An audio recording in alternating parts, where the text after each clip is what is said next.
This is Trabr. We're creating the technology and the ecosystem for everything building.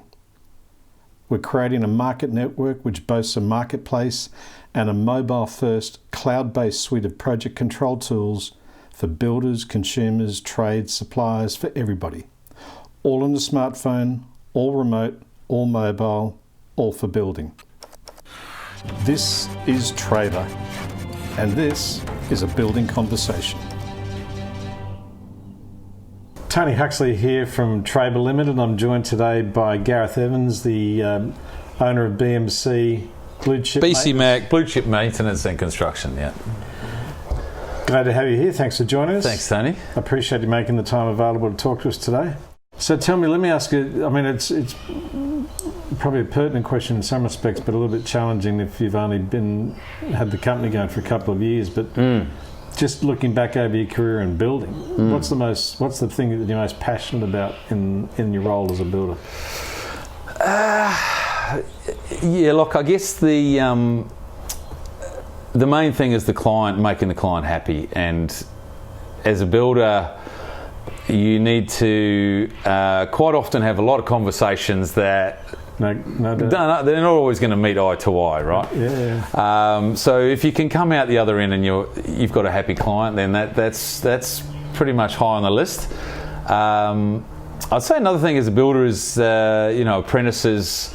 You get the chance to teach some of your apprentices or share your knowledge with all the boys, and it's I find that quite satisfying as well. I think that's a good part of the job. Yeah. Pride. Yeah, I like it. Like some watching the team grow. Trying to get that common sense factor across to the young ones. Man, that's a challenge. We've all been there.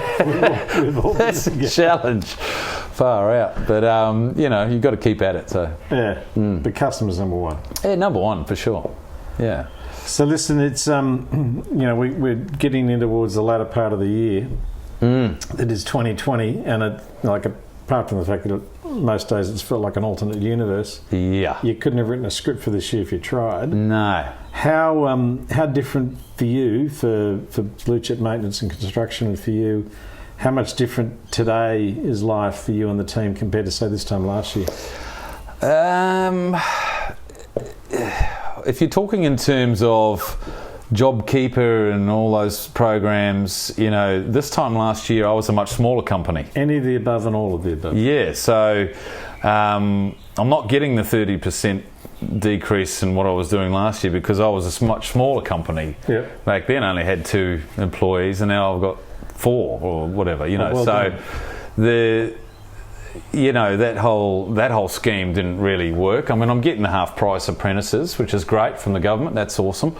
That helps. But in terms of work, I've had a couple of quiet months, and I think everyone has in the construction industry in some way or another. Yep.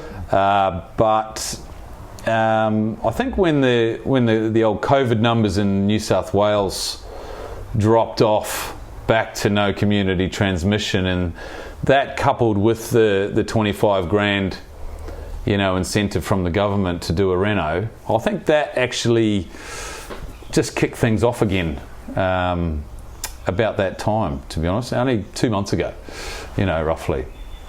So we're really busy at the moment. So those couple of quiet months you touched on, were they sort of depths of winter stuff, or were they? That was probably, that's when there was community transmission in New South Wales. Yeah. Melbourne, so Victoria was shut down. Yeah. Everyone was a bit worried about what's going on and what's going to happen. And we all stayed at home for 6 weeks. And everyone stayed at home, and everyone's kind of just, no one's on the public transport, and, it was just weird times, eh? No question. But I think we're sort of coming out of that at the moment. I don't know what's going to happen tomorrow and if it all goes bust again, but at the moment, let's just go for it. Couldn't agree more than that. Yeah. I mean, you look at Europe and you see some of the numbers over there, it's just horrendous. Oh, yeah. Frightening. Crazy. But then down here in New Zealand, we seem to be, either it's been well managed for us, or we're all putting our shoulders to the wheel and making it happen. But yeah. Some of the statistics over there are just extraordinary. Yeah, well, I mean, I think the only potentially worrying thing for the industry at the moment might be, I'm starting to get a little bit of, we don't have this in stock and we're waiting for this. Supply chain. Supply chain might be potentially an issue. Yeah. Well, I guess particularly if it's coming out of Europe or Asia. Well, that's right. I mean, even stuff from New Zealand's not getting through. I don't know if it's the ports or the supply, or I don't know where the breakage is there. But coming across a few issues. And most of our lumber comes from there. So yeah, that's right. So look, I don't know. Yeah, I'm not sure. Nobody knows what's going to happen next year, right?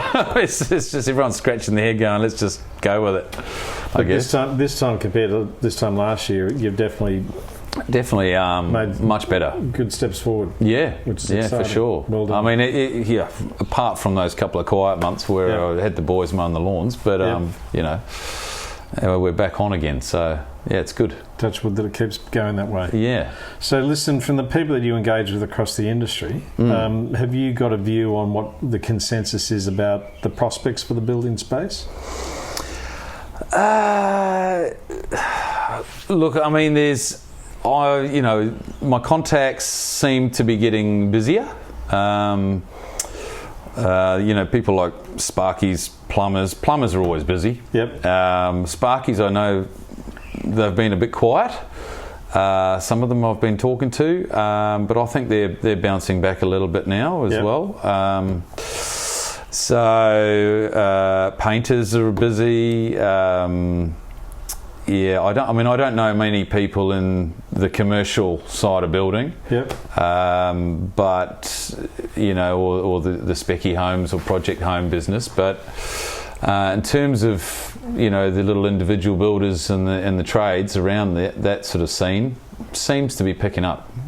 So, and from your own perspective, without sort of digging too deep or prying, how's your pipeline into next year? Is it looking strong? So, look, I've got a couple of things on the boil. I mean, I'm part of one of those advertising companies that you pay the credits for the lead. Yep. And they, when I mentioned, that time a couple of months ago when everything was a bit dead, there wasn't anything coming through on the leads. But now it's consistently, one or two that I might want to go for a week, which is a good sign. Yep. The things like Hipages and Oneflare and things like that. So it seems to be picking up. For sure. Yeah, and the quality of those leads? Oh, look, you're always going to get tyre kickers and all that sort of stuff. Yep. But I've won work out of those platforms. Yeah, for sure. Cool. And just when you brought it up, so I'm going to ask you about it. The work generation or the lead generation beyond those sort of tools, are you doing anything else sort of Google-wise or pay-per-click or social even? Not really. Yeah. Not really. A lot of it for me is I'm trying to work on the word, the word of mouth thing more than anything. I should be doing Facebook. I should be doing all these other social media platforms that I should probably get the apprentices to be doing it for me kind of thing. But I haven't got the time at the moment to do. I haven't got the advertising department. That old chestnut. I'm not paying them enough. So look, I know there's a lot of things I should be doing. I've got a website, but as you know, it's straight out of the box, and I don't think it's even got my phone number on it. I need to spend some time on marketing for sure. As long as you're getting the leads, it's the main thing. That's it. Okay, that's all good insight. Listen, thanks very much for joining us, Gareth. I really appreciate your time. No problem. Thanks so much. Okay, thank you. Good on you. Cheers.